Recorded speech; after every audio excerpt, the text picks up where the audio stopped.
Raj Prakash Paul ఇప్పుడు pastor Shyam Kishore గారి ఆరాధన గురించి స్పందించినటువంటి శ్యామ్ కిషోర్ దైవవచనులు, అలాగనే మన మధ్యలో స్టీఫెన్ పాల్ గారు కూడా జరుగుతున్నటువంటి ఆరాధన గురించి వారు స్పందించి వారు కూడా వీడియోలు చేయడం ప్రారంభించారు. ఆరాధన ఎలా జరుగుతూ ఉంది, ఆరాధన గురించి ఏంటి అని కొన్ని విషయాలు వారు కూడా మాట్లాడుతూ ఉన్నారు. కనుక ముందుగా ఆ విషయాలు చూసే ముందు మనందరికీ ఒకసారి ఆలోచింపజేసే ఈ వీడియోని చాలా జాగ్రత్తగా చూసి ఆరాధన ఎలా చేయాలి, ఆరాధనలో మనం ఎలా ఉండాలని కూడా కొన్ని విషయాలు మనం నేర్చుకోబోతున్నాం. సో మీ అందరికీ కూడా వీడియోకి స్వాగతం పలుకుతున్నాను, వెల్కమ్.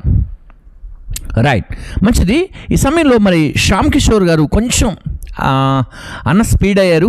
ఎందుకంటే కొంచెం అన్నకి కోపం వచ్చేసింది. వాళ్ళ పిల్లల ఫొటోస్ వేశారని చెప్పేసి తను చాలా ఇబ్బందిగా మాట్లాడుతూ, మా దేవుణ్ణి మా ఆరాధనలో మేము ఏమైనా చేస్తాం, నాట్యం కూడా చేస్తాం, అడగటానికి మీరెవరు అన్నట్టుగా కూడా అన్న స్పందించి మాట్లాడటం జరిగింది. సో ముందుగా ఆ వీడియో చూద్దాం. మళ్ళీ నీకు ఒక ప్లాట్ఫామ్, దానికి ఒక గ్రూపు. రైట్, చూసారు కదా, అంటే చాలా డిఫరెషన్తో ఈ విషయాన్ని మాట్లాడారు. అన్న మీరు ఒకసారి ఆలోచన చేయాలి, ఎవ్వరు కూడా మీ పిల్లల్ని ఎవరు ఏమనలేదు, ఆరాధన చేసేటప్పుడు విధానాన్ని మాత్రమే ప్రశ్నించారు.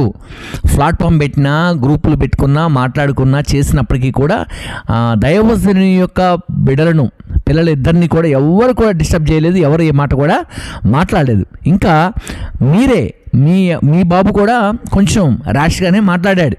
సో అలాగనే ఈ సమయంలో స్టీఫెన్ పాల్ గారు కూడా ఈ విషయం పైన స్పందించారు. వారు కూడా ఒక వీడియో చేశారు. ఈ ముందుగా ఈ వీడియో చూద్దాం.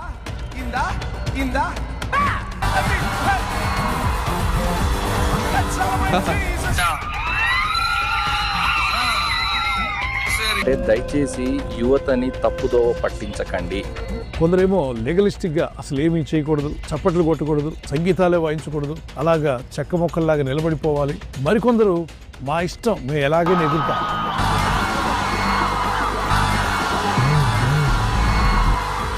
చాలా ఎక్స్ట్రీమ్గా వెళ్ళిపోతున్నాం. ఎందుకు గంతులేస్తున్నది? ఏసై కోసం గంతులేస్తున్నాం. ఎందుకు వేలు లేస్తున్నట్టు? ఏసై కోసం వేలు లేస్తున్నాం. ఎందుకు అరుస్తున్నారంటే ఏసై కోసం అరుస్తున్నా. అల్లరి ఎందుకు చేస్తారంటే మేము ఏసై కొరకు అల్లరి చేస్తున్నాం. మీ వ్యక్తిగతంగా మీరు ఎలా ఉంటున్నది అది ప్రశ్న కాదు. దేవుని మందిరంలో దేవుని ఆరాధించే క్రమం దేవుడు ఏర్పాటు చేశాడు. నాకు నచ్చినట్టు, మీకు నచ్చినట్టు, ఇంకెవరికి నచ్చినట్టు కాదు, కానీ మనమంతా దేవునికి నచ్చినట్టు చేయాలి. చూడండి, అర్థమవుతున్నా వెనక మనకి స్క్రోల్ అవుతున్నటువంటి వీడియో చూసారు కదా, అక్కడ వేరొక అగ్ని తీసుకొచ్చినటువంటి విషయాన్ని, అలాగే దేవుని యొక్క మనస్సాన్ని తీసుకువెళ్తున్నటువంటి సందర్భాన్ని కూడా స్టీఫెన్ పాల్ గారు చక్కగా వివరించారు. కాబట్టి ప్రేమటువంటి స్నేహితులారా, కట్టెలాగా అలాగే నిలబడమని చెప్పట్లేదు, చిందులేసి డ్యాన్స్లు వేయమని చెప్పట్లేదు, లైట్లు పెట్టి డిస్కోలాగా చేయమని చెప్పట్లేదు, కింద పడి బుర్లి ఎగరాలని కూడా ఎవరు చెప్పట్లా. సో వర్షిప్ అనేది దేవుని యొక్క ఆరాధన, హృదయపూర్వకమైనటువంటి సమర్పణ. హృదయాన్ని తెరిచి ప్రభుని రెండు చేతులు పైకెత్తి స్తుతించగలిగితే సరిపోతుంది. అంతకు మించి చేయాల్సిన పని ఏమి లేదు. నా యేసయ్య కోసం నేను ఏలు వేస్తా, విజిల్ వేస్తా, నేను గంతులు వేస్తా, అరుస్తా, కేకలు వేస్తా అనుకుని ఆరాధన చేస్తున్నటువంటి వారందరూ కూడా ఆలోచన చేయాలన్న ఒక ఉద్దేశంతో ప్రతి ఒక్కరు కూడా స్పందించి వీడియోలు చేస్తున్నారు తప్ప, మీరు చేస్తున్న పని పైన, మీరు చేస్తున్న ఆరాధన పైన, మీరు చేస్తున్న సేవ పైన ఏమాత్రం కూడా బురద చల్లట్లేదు. అందరూ కూడా ఆలోచన చేయండి, అలాంటి ఆరాధన దేవునికి ఇష్టమైందా కాదా, దేవుడు ఇష్టపడతాడా లేదా అని వాక్యానుసారమైనటువంటి ఆరాధన చేస్తే బాగుంటుంది.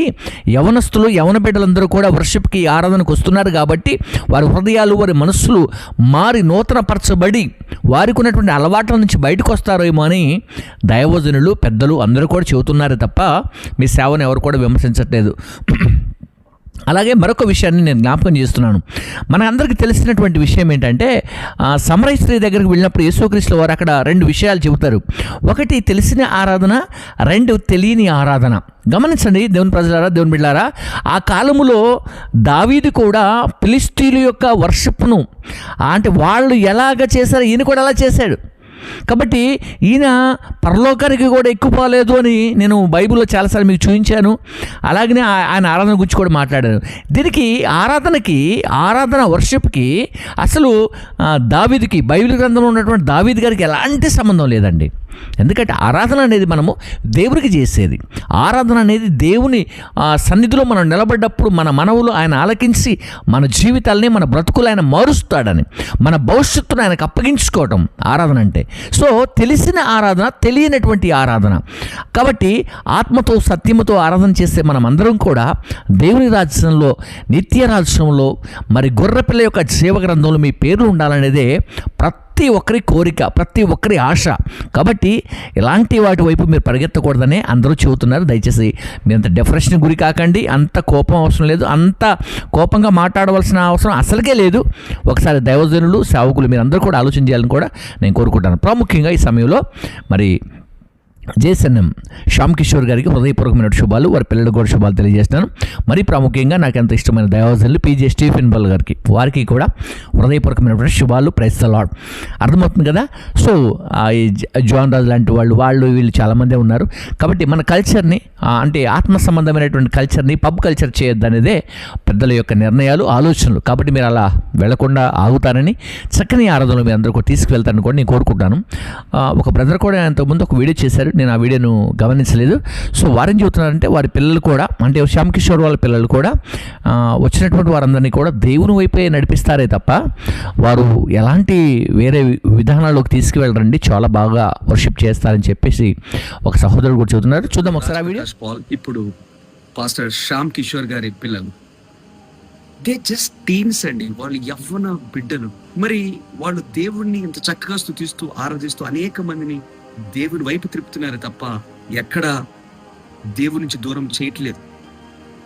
డాన్సులు వేస్తూ, స్తుతిస్తూ, సంతోషంతో గంతులు వేస్తున్నారు, అంతేగాని అల్లరిచిల్లరిగా చేయట్లేదు. ఈనోక్ అబ్రహాం చాలా స్పష్టంగా చెప్తారు. చూసారు కదా, తను కూడా చెప్తాను. కాబట్టి తనను కూడా నేను అప్రిషియేట్ చేస్తున్నాను.